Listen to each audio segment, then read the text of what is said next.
Did you know that despite Emball's Pokemon Black Deck's entry saying it can throw a Fire Punch, in Generation 5, Emball couldn't even learn Fire Punch, or that Simipour's tail was originally supposed to be all blue instead of only the tip being blue?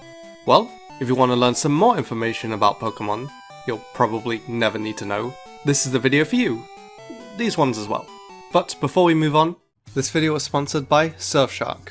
As someone who loves watching films regularly, I find myself being limited sometimes due to something being blocked in the region that I'm in, which is where VPNs come in extremely handy, and Surfshark is the one that I've been using. One of the many cool features it provides is being able to make websites think you're in another country, meaning you'll have access to any content that's exclusive to any region. You want to watch something that's only available in the UK or Europe and you're in the USA? You can with Surfshark. The service also completely protects your IP address and location data, as well as encrypting any personal information and passwords, keeping them completely safe. This also means protection from those annoying ads that pop up and are specifically targeted at you based on your online data, which is completely protected with Surfshark.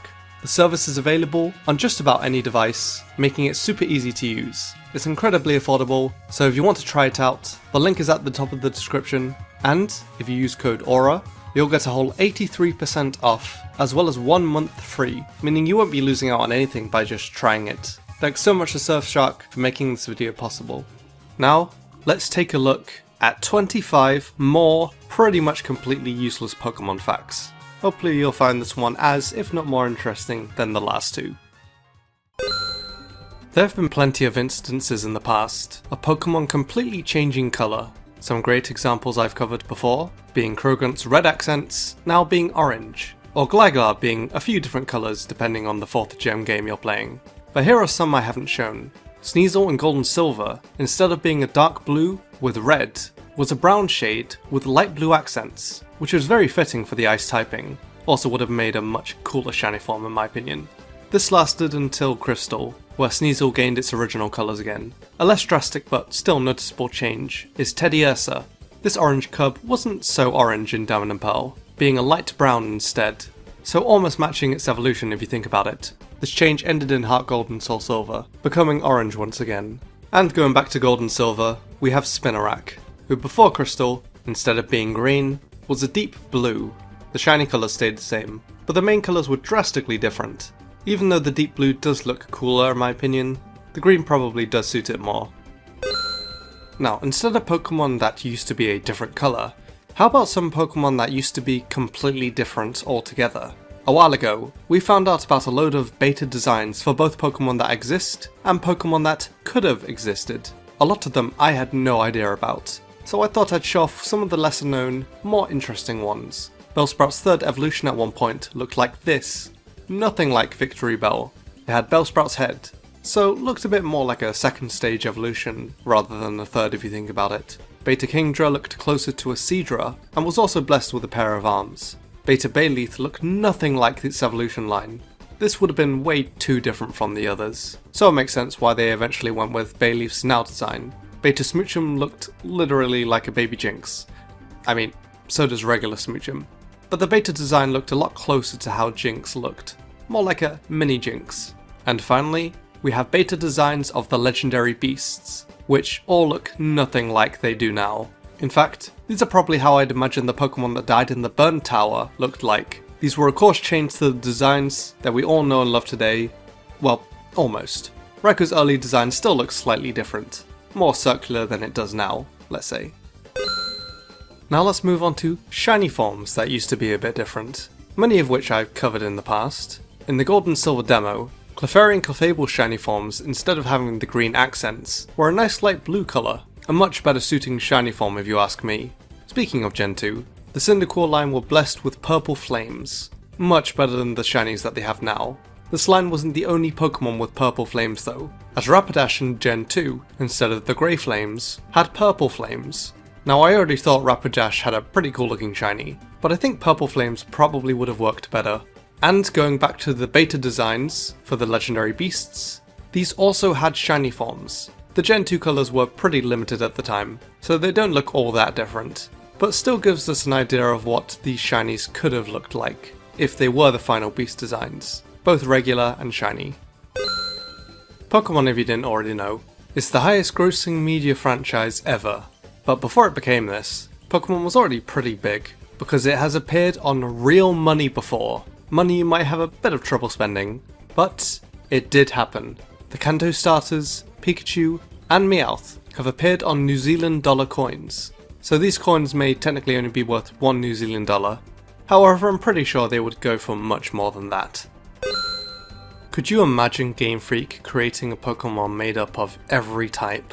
Every resistance, every immunity, had same type attack bonus no matter what move it used? Sounds unbeatable. Well, almost.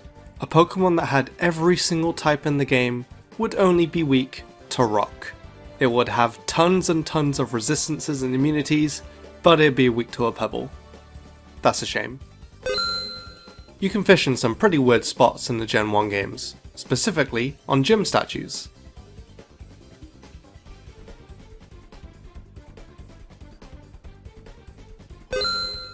We all know about the Pokemon protagonists of the games, the anime, but how's your knowledge on the protagonists of the manga? Specifically, Red, Blue and Green. For those of you not familiar with the manga, do you know which Pokemon these guys started with? Most of you might assume that Red started with Charmander, since that's happened in other forms of media. But that's not the case here. Aside from their very first Pokemon, and only counting the starters they were given at Oak's lab, Red starter was Bulbasaur, Blue starter was Charmander, and Green starter was Squirtle. So their names really are pretty deceiving here. Then Blue? Are you going to choose Squirtle because its blue color is perfect for someone with your name? I would never choose my Pokemon for such a ridiculous reason. Mareep is based on a sheep. More specifically, the idea of Mareep came from a famous novel titled Do Androids Dream of Electric Sheep, which, fun fact, is the novel that the film Blade Runner is loosely based on. So if that doesn't make you appreciate Mareep more, then I don't know what will. The Pokemon games are full of cool hidden Easter eggs, and these ones are so hidden, you'd probably wouldn't be able to find them without a cheating device or memory viewer. In the Gen 1 games, one of the default names for the protagonist was Ninten, short for Nintendo, and the rival character's name was Sony, representing Nintendo's rival at the time. Again, there isn't really a way to make these appear legitimately, but it would have been a pretty cool inclusion if these were in the final games. Spike-Did Pichu was one of the rarest event Pokemon to ever be released, but did you know that instead of having a unique ear, this event Pokemon was actually going to be a white Pichu instead? So essentially another fake shiny that looked better than the actual shiny. Even though this would have been nice, the Spike-Did Pichu gets instead is still really good. Do you recognise some of these realistic Pokemon art pieces? You've probably come across at least one of them before. The artist behind these pieces is RJ Palmer, and he's also the person behind the Pokemon designs in the Detective Pikachu movie, so it explains why a lot of the Pokemon in the movie looked a bit creepier than you'd expect. What's the highest level wild Pokemon encounter you can think of in the main series? Some might point to Arceus in the Gen 4 games. However, there's a Pokemon that's even higher level than this. In Pokemon Platinum, it is possible to encounter a Magikarp that's level 100. Wouldn't be very useful if you managed to find one, since you wouldn't be able to evolve it, but definitely something cool to show off. You ever wonder why some Pokemon in the anime never evolve? Well, there's definitely a reason for at least one. This one being Dawn's Piplup. Instead of having a powerhouse like Empoleon on her team, she decided she wanted to keep Piplup as it was, so she ended up giving it a Neverstone. But there's a bit more to this story. In an interview with the former director and storyboard artist for the anime, it was revealed that Dawn's Piplup didn't evolve because the evolved forms were quote-unquote too ugly for Pokemon contests. That's pretty harsh. Although if we're being real, Piplup is a pretty awkward looking middle stage starter. Pokemon Sword and Shield weren't the first games to cut Pokemon, fun fact. One game that did this way before the 8th generation was the popular game Pokemon Snap. This Nintendo 64 title contains 63 Pokemon. Okay, come on, you couldn't fit one more in there. The Gen 1 games are notorious for being extremely buggy, but here's something that was only in the original Red and Green games. If the player manages to evolve their starter Pokemon before receiving the Pokédex from Professor Oak, the game will then think the player has already obtained the dex, since they'll now have 2 Pokemon registered, and the player won't be able to progress through the game. This bug was removed in the English titles, but even if it wasn't, who would bother grinding that much just to evolve their starter that early in the game? Who remembered the Poketch from the Sinnoh games? Such a wonderful, useful item. If you talk to an NPC, they'll tell you that there are 2 colours available, blue for boys and pink for girls. However, your rival Barry doesn't have either one of those colours, and instead has his own custom orange Poketch. Now that's just not fair. The move Fire Blast has a very distinct animation, having a fiery star-like shape when launched. Well, it may look like a star anyway, but isn't. The animation for this move is actually based on the Daimonji that you see in a festival in Kyoto, Japan. At this festival, there is a massive bonfire that's lit in the shape of the character. That means great or big. So that's a pretty sweet reference if you ask me. Have you ever wondered why the move Double Slap has a chance to hit more than twice, despite its name? Well, this is because the move is actually called Round Trip Slap in Japanese. So, a move we probably could have found a better English name for. There have been many memorable NPC names in the Pokemon games, with one of my personal favourites being from the Gen 2 games, with an NPC called Fire Breather, a name that I'm not going to say because I want this video to remain monetized.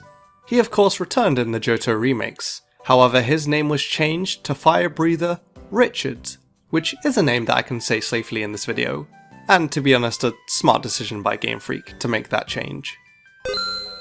Pokemon Black and White 2 saw the return of every past gym leader thanks to the Pokemon World Tournament. Every gym leader apart from one. Do you know which gym leader didn't make the cut? Well, the gym leader that wasn't in Pokemon Black and White 2 was Koga.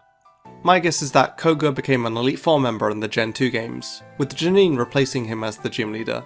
And since not all Elite Four members returned in Black and White 2, that kind of makes sense why Koga didn't make the cut. Pokemon Easter eggs have appeared in plenty of other franchises. One pretty cool Easter egg being from Super Mario Galaxy, where there's a planet shaped just like a Pokeball. I've never played Super Mario Galaxy all the way through, but if I did ever decide to return to it in the future, this is definitely the planet I'd be looking out most for. How many Pokemon evolves with the Firestone? 10? 11? 20? Well, the correct answer is 4. In fact, the amount of Pokemon that evolve with each individual evolution stone is surprisingly low. The last Pokemon in the Pokédex that evolve with either a Fire Stone, a Water Stone, or a Leaf Stone are the Unova monkeys, so nothing for these stones to evolve in Generation 6, 7, or 8. I think it's about time these stones made a comeback. If you remember Ash's Unova rival Trip, he was somewhat of a photographer, taking pics every now and then. His Japanese name Shooty comes from shoot, as in photo shoot. His English name Trip comes from tripod, or Olympus Trip 35, a type of camera. His French name Nico comes from the camera company Nikon, and his German name Diaz and Italian name Diapo possibly come from diapositive. I did not like Trip in the anime, but I will admit, the play on his names is pretty cool. Despite Manaphy being superior to Fione in almost every way, as well as the only method of obtaining Fione being breeding it from Manaphy, Fione not only comes before Manaphy in the dex, but is also both bigger and heavier than Manaphy. I mean, Fione sucks, so I guess Game Freak had to give it something as compensation. And the best, most interesting, most important fact saved for last. Have you ever noticed something off about Sunflora? If you pay very close attention to its design, you'll notice that the number of petals on Sunflora's face actually changes depending on the generation it's in. In Gen 3, for example, Sunflora had 7 front face petals, but in the gens afterwards, Sunflora grew an 8th petal. As I said, the best, most interesting, most important fact on the list. And those are 25 more cool, interesting, useless Pokemon facts. 27 if you count the 2 at the beginning. If you want to learn some other Pokemon facts you may or may not forget about tomorrow, I have 2 other useless fact videos, as well as one that's dedicated specifically to shiny Pokemon, so please do check them out if you haven't already. Thanks again to Surfshark for sponsoring this video, and if you did enjoy, please do leave a like, as it does help the video out. Subscribe for more Pokemon content in the future, and until next time, thanks so much for watching.